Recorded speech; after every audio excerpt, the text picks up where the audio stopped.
1장 천민의 출생. 저는 충청도의 작은 고을에서 태어났습니다. 아버지는 현령이셨지만 어머니는 그저 첩이었을 뿐입니다. 녹수야, 너는 절대 잊지 마라. 우리는 정실 부인의 눈치를 보며 살아야 한다. 어머니의 말씀이 귓가에 맴돕니다. 정실 부인의 차가운 시선 아래서 저는 늘 움츠러든 채 살아야 했습니다. 하루 3끼 제대로 먹기도 어려웠고 입을 옷조차 변변치 않았습니다. 이천한 것이 감히. 정실 부인이 저를 때릴 때마다 어머니는 그저 고개를 숙일 뿐이었습니다. 그때부터 알았습니다. 이 세상에서 힘이 없으면 개만도 못한 취급을 받는다는 것을. 아버지는 저를 한 번도 딸이라 부르지 않으셨습니다. 그저 첩의 자식이라고만 하셨죠. 저는 매일 밤 하늘을 보며 다짐했습니다. 언젠가는 이런 삶에서 벗어나겠다고. 겨울이면 추위에 떨며 잠들고 여름이면 누더기 옷으로 더위를 견뎠습니다. 하지만 저는 포기하지 않았습니다. 이 고통스러운 현실이 저를 더 강하게 만들 것이라 믿었거든요. 2장 기생의 길. 16살이 되자 어머니는 저를 급히 시집 보내려 했습니다. 녹수야, 이제라도 좋은 집안으로 가야 한다. 그래야 내가 살 길이 보인다.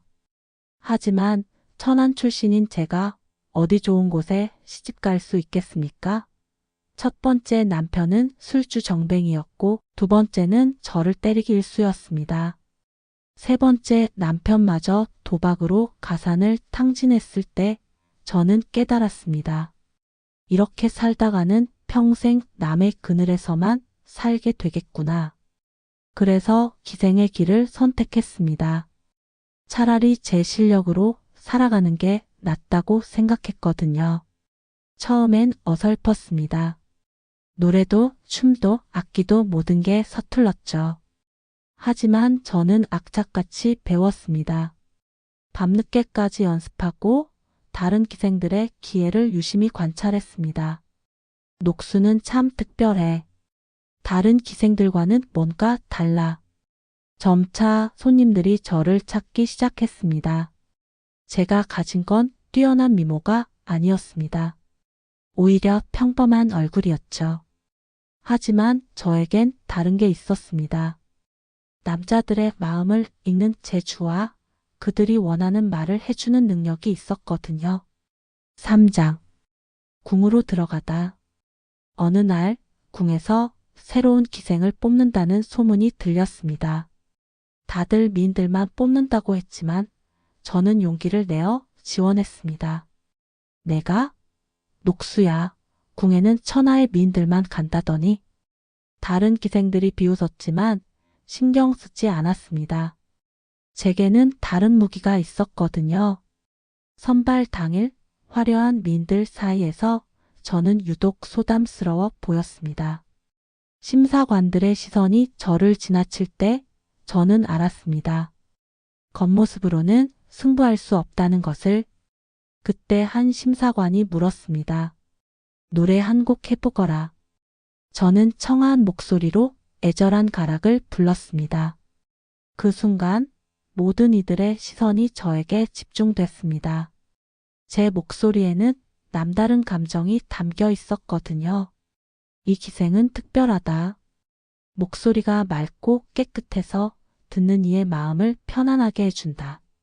며칠 후 저는 궁으로 들어가라는 명을 받았습니다. 드디어 새로운 삶이 시작되는 순간이었습니다. 어머니는 기뻐하며 눈물을 흘리셨습니다.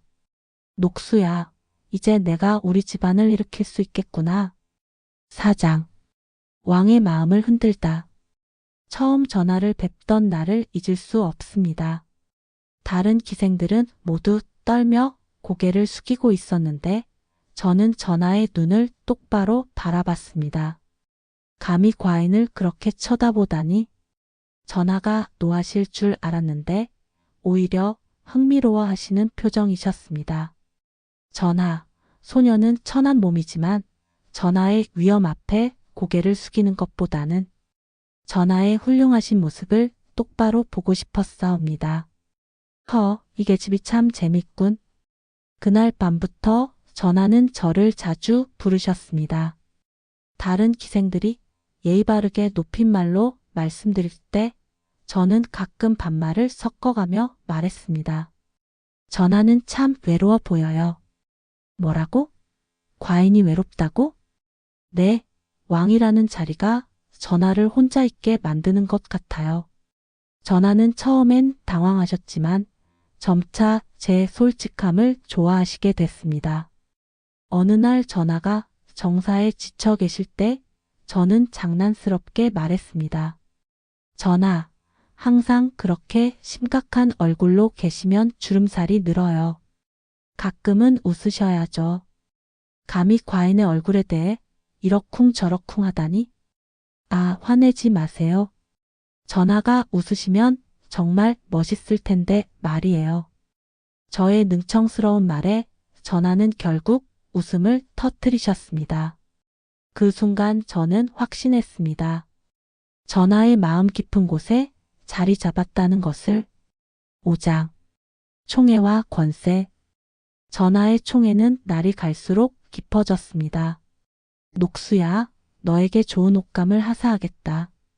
명주와 비단으로 만든 화려한 옷들이 제게 내려졌습니다.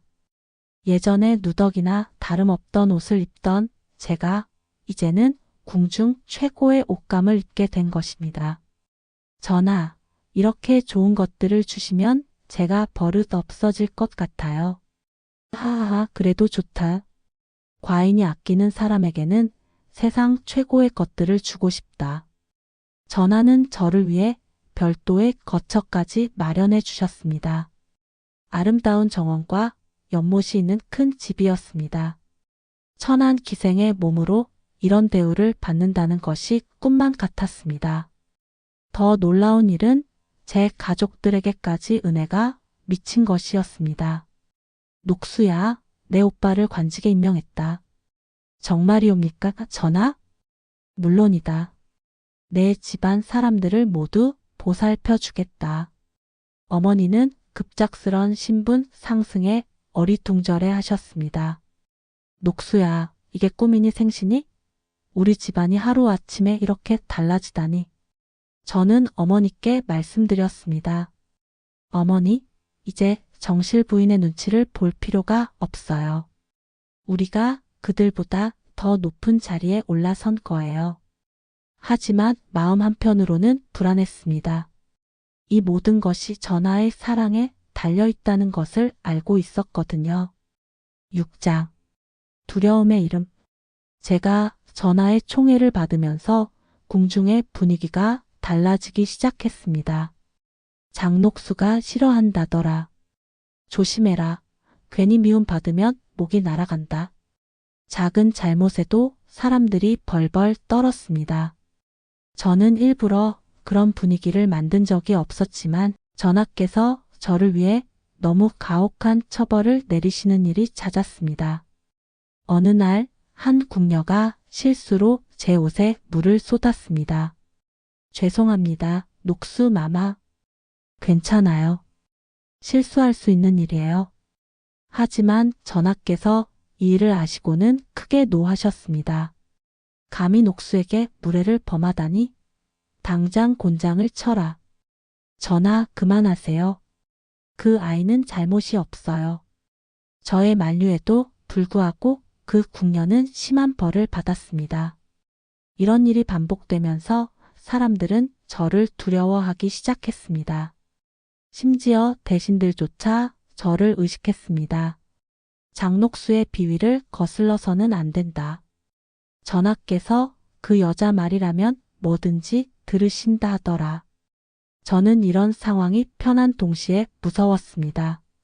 권력이라는 것이 이렇게 달콤하면서도 위험한 것이란 걸 깨달았거든요.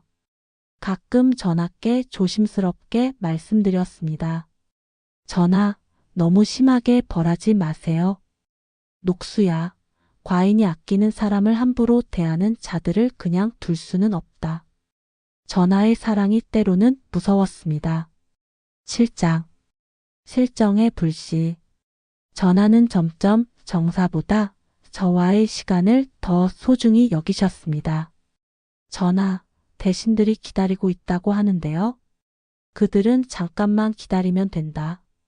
지금은 녹수와 함께 있는 것이 더 중요하다.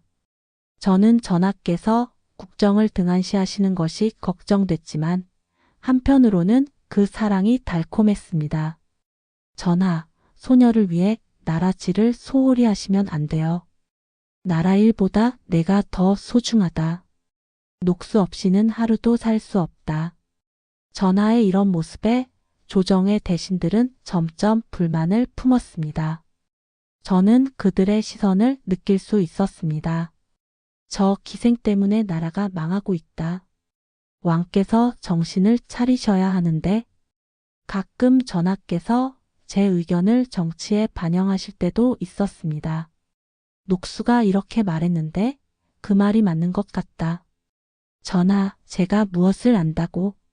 그런 중요한 일은 대신들과 상의하세요. 하지만 전하는 제 말을 더 믿으셨습니다.